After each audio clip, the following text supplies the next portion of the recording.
Welcome back to Impactology Live, and it's with great pleasure that we welcome Dr. Raman Attri as our next presenter. We first saw Dr. Raman Attri's presentation on YouTube, and we were so impressed and impacted by his story that we couldn't not have Impactology Live without Raman. By way of introduction, Raman is an expert on expertise acceleration. He's a published researcher, practice leader, and experienced business manager, offering exclusive know-how strategies to accelerate time to proficiency or time to expertise in organisations and personal space. He brings research and insights and appeals on making speed and time as new business metrics. He teaches designing the whole ecosystem in organisations and in professional life to accelerate complex skills in accelerated times. Raman is an accomplished business researcher. He holds 2 practice-based doctorates and is a specialised researcher, bringing 25 years of systemic exploration of best practices and strategies and what works and what does not work in the world of performance. Dr. Raman Attri, welcome to Impactology Live. Thank you so much. It's my pleasure. Really appreciate it. It's so great to have you here, and we're really looking forward to your presentation today about how to use adversity to your advantage. My pleasure. Thank you so much for the opportunity. All right. Ladies and gentlemen, today I want you to think about your life. Think about your dreams. Think about your desires to impact the world. Think about your goals to make a difference to others. And I also want you to think about what's lacking in your life. I want you to think about the moment when you thought you were less than others. Is there something missing in your life? Have you lost anything? Ladies and gentlemen, my name is Raman, and I am sitting here to share my belief with you that making an impact starts with you in your own tiny world first.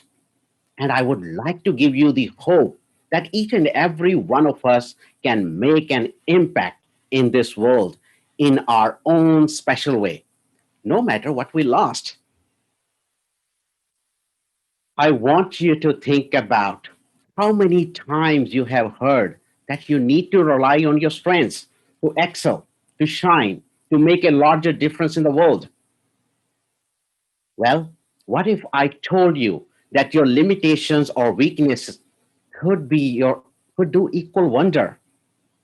I'm standing here to tell you that your weaknesses, your adversities, your struggles, your lacks are far more unique and valuable than your strengths to make a huge difference in the world you can't even imagine.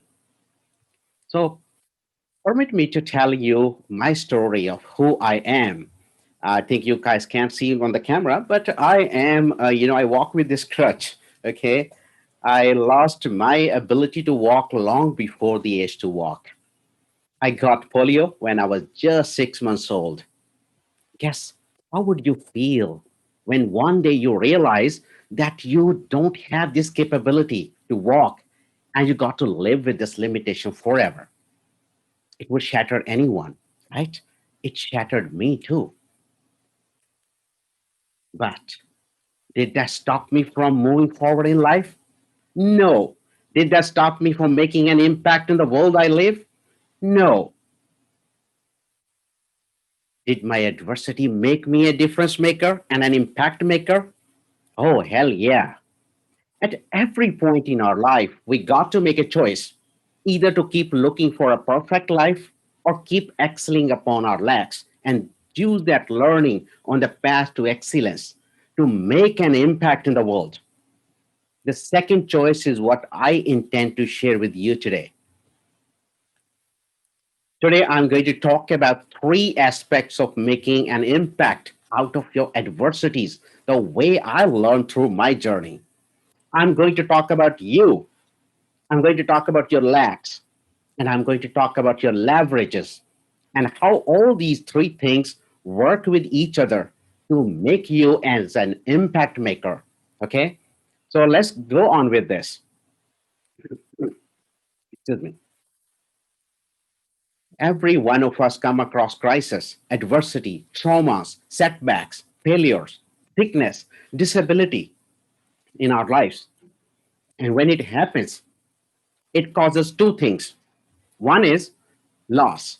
Loss can be anything like business loss, health loss, relationship loss, job loss, family loss, or any such thing. And the second thing, it creates a limitation on you. You're unable to do something you wanted to do so much.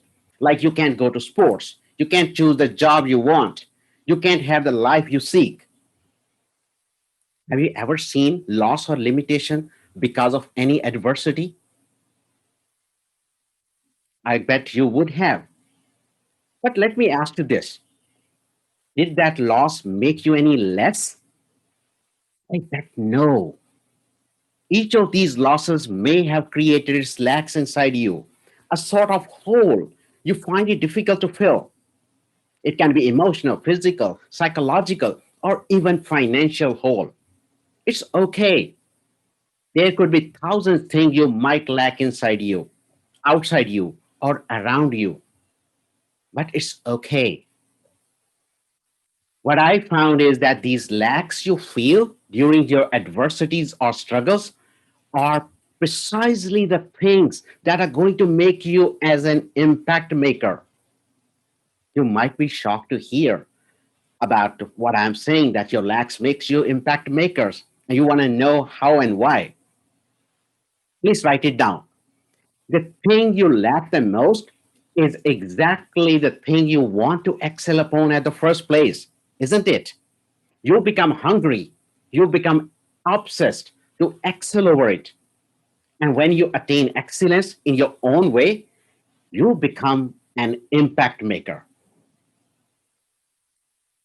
I'm going to share a story with you.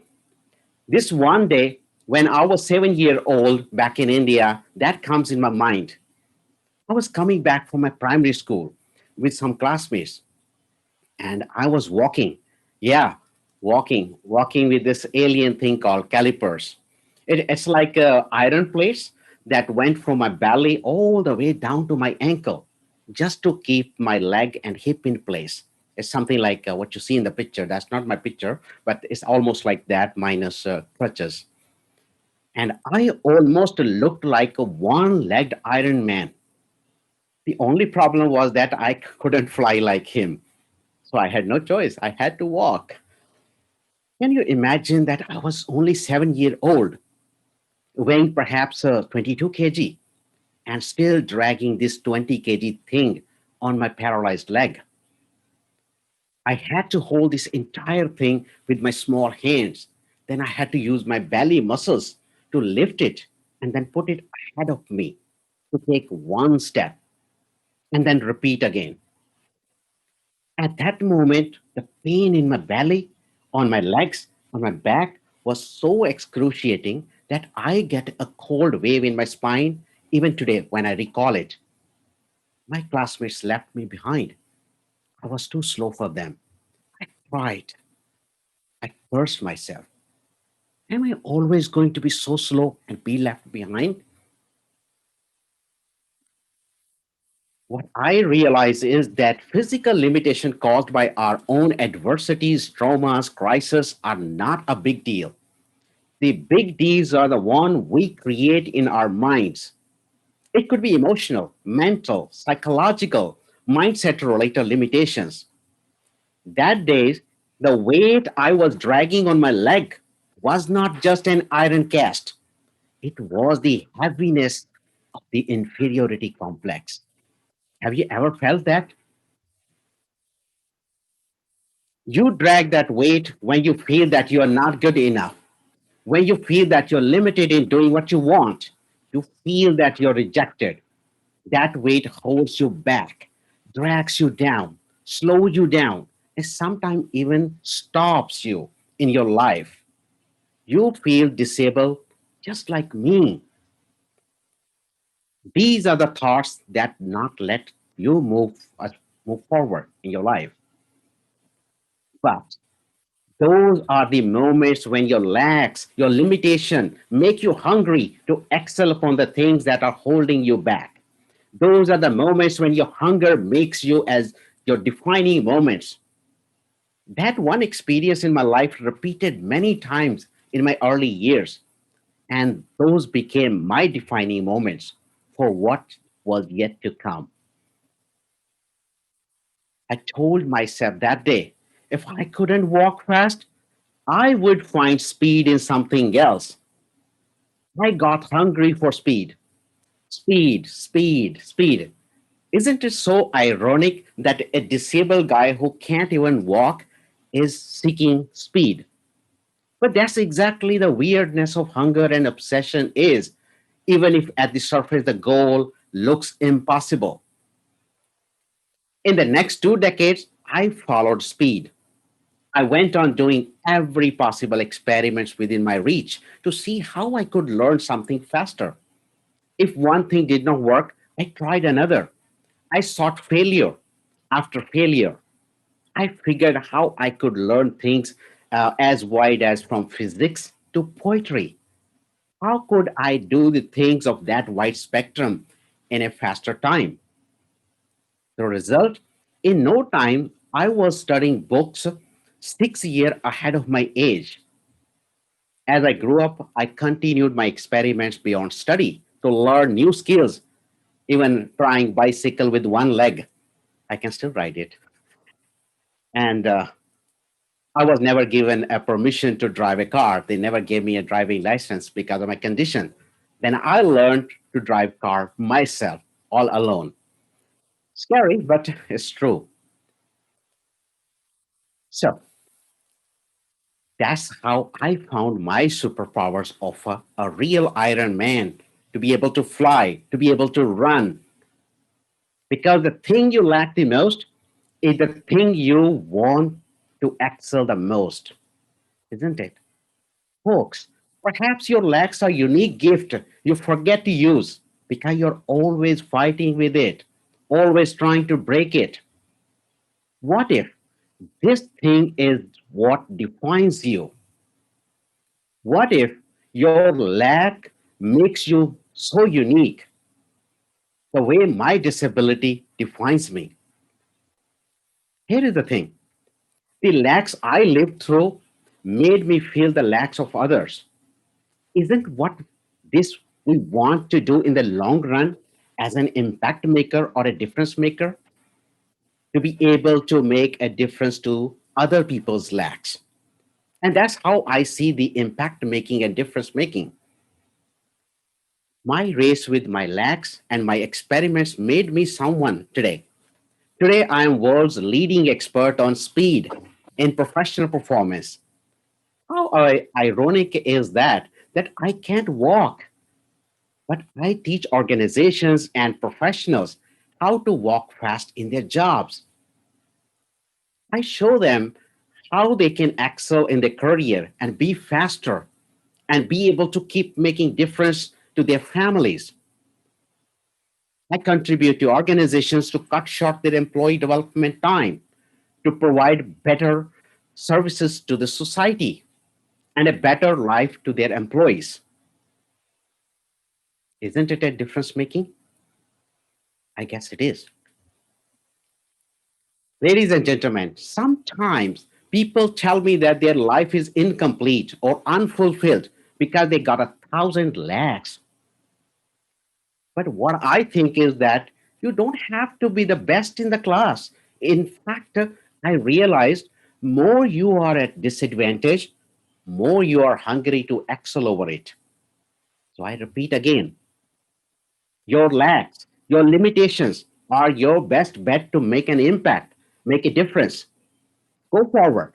Think where you can make an impact regardless of what you lack. You are all on same page, I believe.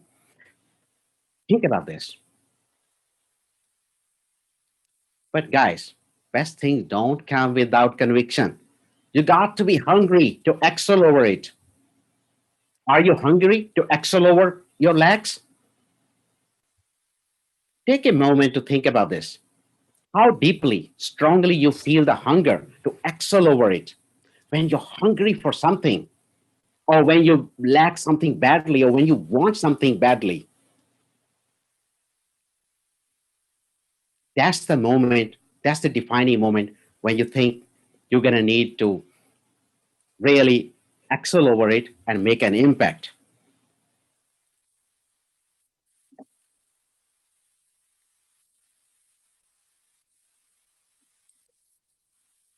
I want to share something with you over here. My speaking journey has not been that long. It has been very recent years I came into speaking. So what I found is that um, when we work in the speaking world, we talk about making an impact to the millions. And we make this word impact making or difference making too glorious. But in reality, we forget one person where the impact should start with. A person we forget who we should impact the most. And that person is you, ladies and gentlemen, because all the difference making, all the impact making starts with you. It starts with you. First, you need to make a difference to your own tiny world before you make a difference to anybody else. Because we live in a certain world, we need to first work out what exactly our path to excellence is. And we need to make sure that we understand that how we are going to live our life. The difference making and impact making starts with you because that's how you actually realize that what is that is missing in this world. That's how you realize what is imperfect in this world. And that's where you realize that you need to do something about this if you're not happy about this. Unless you understand your own journey of struggle, you wouldn't be able to make a difference. Unless you feel that pain, uh, unless you feel that hunger, you wouldn't be able to make a difference in the life. So that's the whole point of impact making is that impact starts with you. Okay, impact starts with you. You need to be able to understand where exactly you lack the things and then where exactly you want to excel upon and how you want to excel upon and how you want to take your life forward. So my appeal to you is that when you start talking about impact and difference making, start with you. Think about yourself first. Think what kind of thing you had gone through in your life. Think about what really matters to you. I'm going to share a little story with you back in my life. In my school days, I was given this very generous name, a nickname. It translates in English called cripple. And for many, many years, that was my identity. That's what people used to call me. If somebody in my classmate or somebody would need to find that my house, they need to come to my house. Only thing they need to ask in my neighborhood was the crippled guy's house, and that was my identity for many years. How I wished I could change that label. Have you ever felt in your school time when you wanted to change that identity? You wanted to be somebody else. Remember the time when you were bullied in your school. Remember the time when you felt that you were not being recognized for who you are. And that's what happened with me. How much I wished I wanted to make a difference, how much I wanted to differentiate myself from others. And that's exactly what we feel. At that point of time, I didn't realize my disability was my differentiating factor. That was my X factor. I found that one later in my life, but at that point of time, I felt very bad about it. Sometimes our lacks our disabilities, our limitations itself are differentiators. But we don't really think that way. We think that we lost something. So in the eighth class, I happened to, read a biography of Isaac Newton. He was a great scientist, isn't he? So I read his biography and I found something. I found that he was disabled too. He had stuttering problem. He had other disabilities as well, and that struck me somewhere. And that got me interested in reading about other scientists. Then I read about Thomson Edison. He was deaf. And then our great Albert Einstein, he's said to have some sort of dyslexia. And then Leonardo da Vinci also said to have some learning disabilities. Then I thought, if they can, why can't I? And that's where I basically, that was this defining moment for me. It changed everything for me. And then I realized that this could be my thing. One day, teacher asked in the classroom, "What you want to be?" "I want to be a scientist." Whoa, the whole eye rolling reactions in the classroom. The people who used to make fun of me, they were laughing, they were eye rolling, and oh, this guy, one legged guy standing there in the class saying that I want to be a scientist. 35 years ago, how many kids would have that kind of crazy goal? Not many, right? And that eye rolling reaction told me, yeah, this is it. This is what my best bet is. And then I stayed on that course for many years, even though I didn't have any idea that what does it really take to become one. Even I wasn't really given the admission to engineering colleges because of my condition. But eventually, at the age of 20, I did become an engineer. And these are the moments when we feel that we know our path to make a difference. Has that occurred to you ever? That there comes a moment in your life when your lacks or limitation drive you or fuel you big time and move you forward in life. And that's your defining moment. And that was my defining moment too. And at the age of 20, I indeed became a scientist, or sorry, engineer. And guess what? A year later, I indeed became a scientist. I was hired as a scientist in one of India's premier research laboratories. Just imagine what happened here. My disability, which I was cursing so badly, that became my fuel. That gave me the hunger to go on to that path.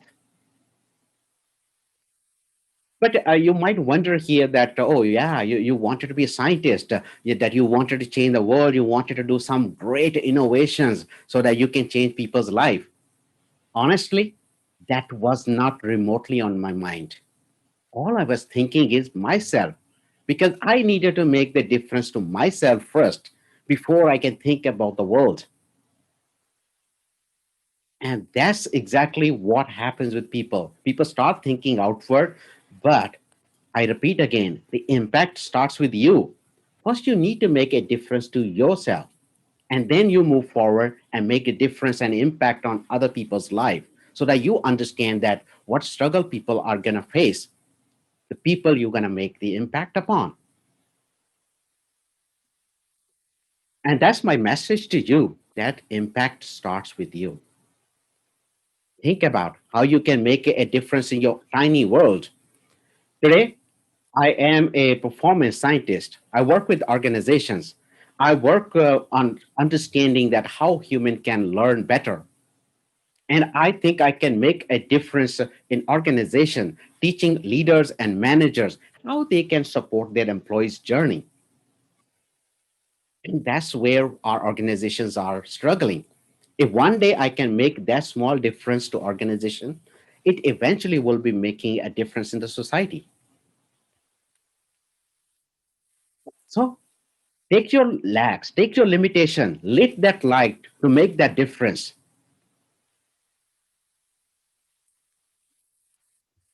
I want to take you back to a little incident that happened in my life. When I was kid, I obviously didn't have much immobility, much mobility. So I was confined to this 10 feet by 10 feet room.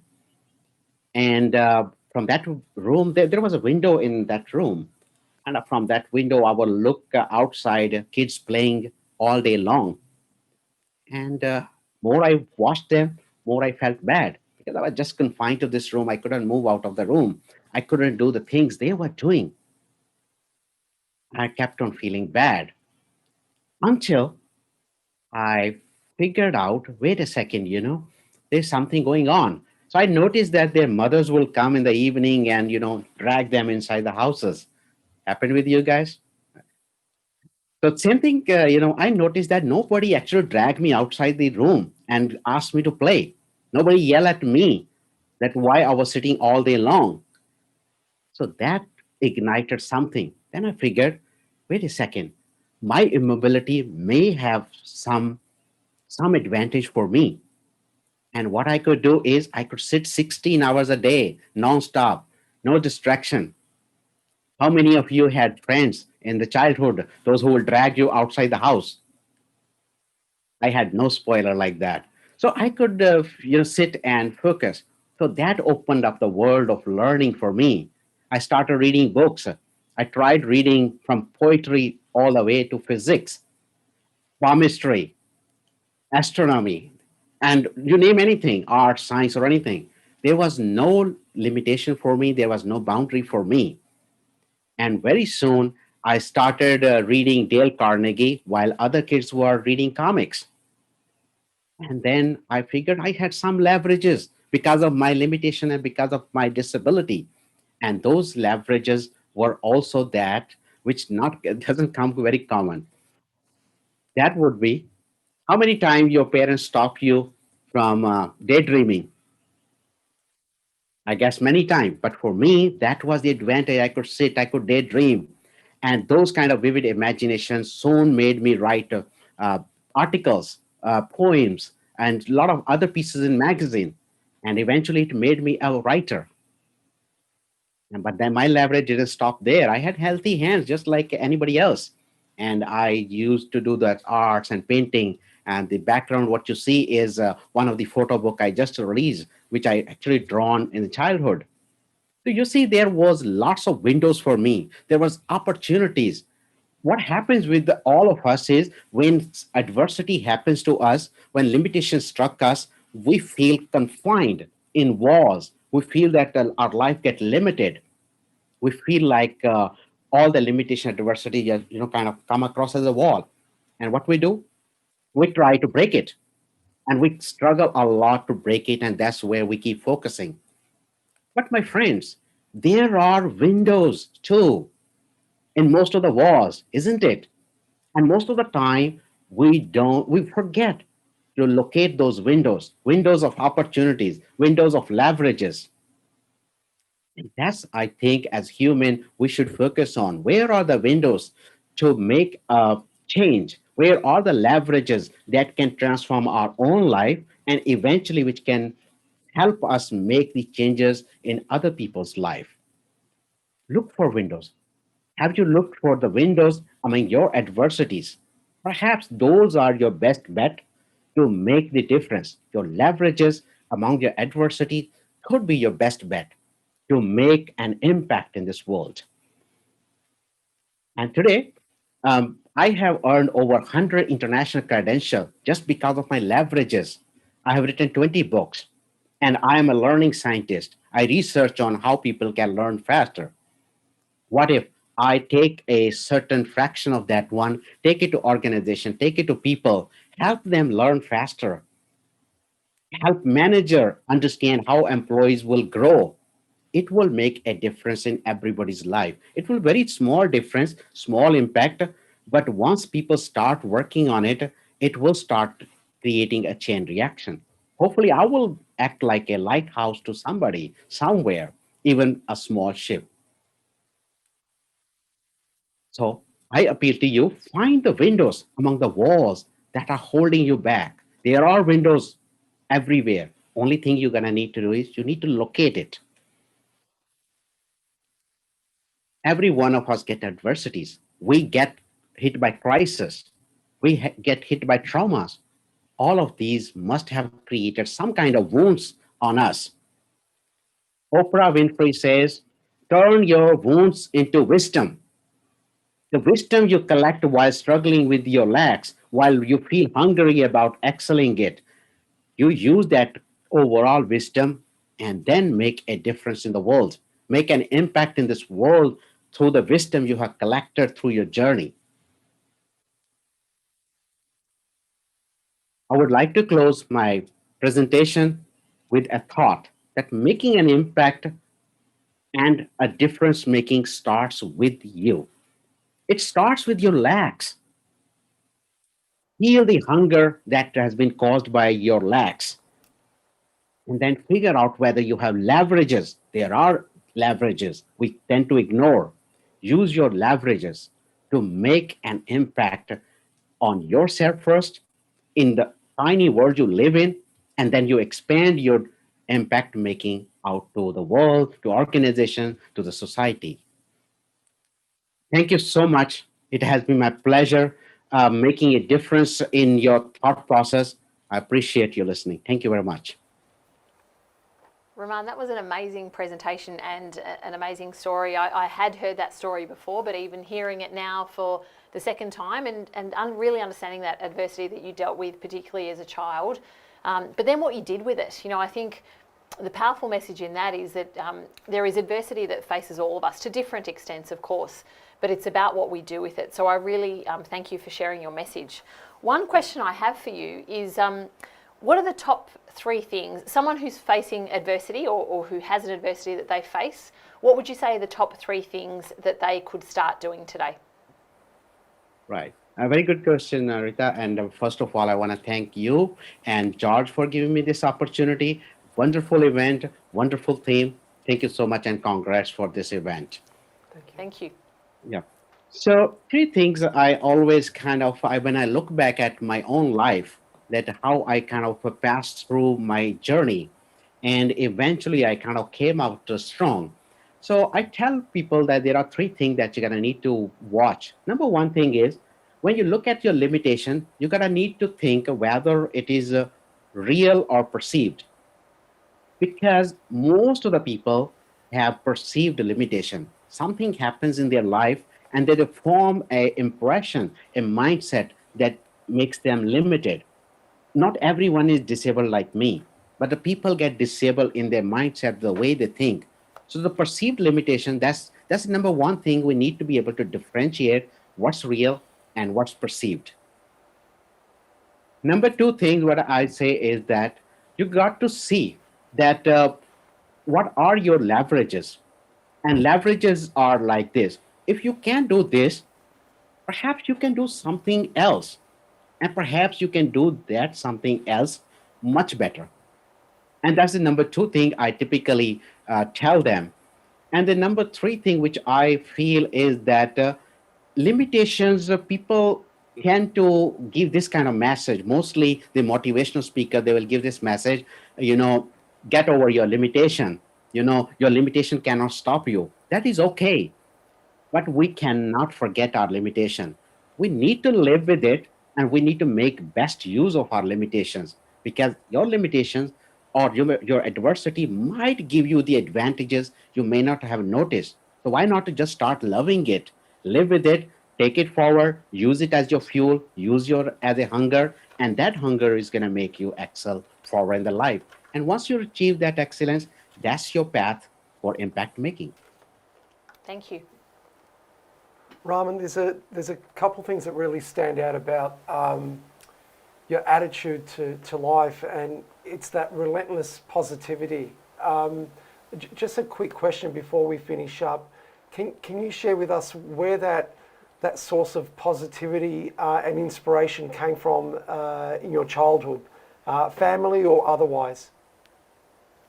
All right, that's a good question, George. I have been a little unfortunate, I would say, that I never had any mentor. I never had anybody in my family who could coach me. Even my parents are not well educated. So nobody really knew that what kind of things I want to charter in my life. And I think my biggest source of inspiration has been the books. The first book, can you imagine that as a child? The first book I ever read in my life was Dale Carnegie's How to Win Friends and Influence People. The kids normally start with comics. So I think the books have great power. When you don't have a coach, when you don't have a mentor, when you don't have a family member who can inspire you because of their background, education, or because of circumstances, I think we got outstanding wisdom out there in the books. Once you start reading those, it's going to start reflecting into different perspectives. And that's where I think my inspirations and motivation typically comes about. Raman, you've just mentioned something that I'm super passionate about, that everyone keeps talking about physical mentors or coaches. And what you've highlighted there is the mentors and coaches that you can find through books that not only that actually cross boundaries and time. So again, the Dale Carnegie example is a perfect, perfect way of demonstrating that, you know, if you don't find the source of inspiration around you, go seek it, and books are the number one place. So thank you for sharing that. Raman, My pleasure.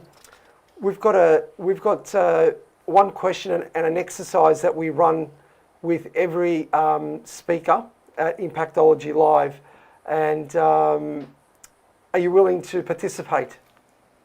Certainly. Okay. The first one is a question. So you're on a video call with your 18-year-old self. What life advice would you provide young Raman? Very good question.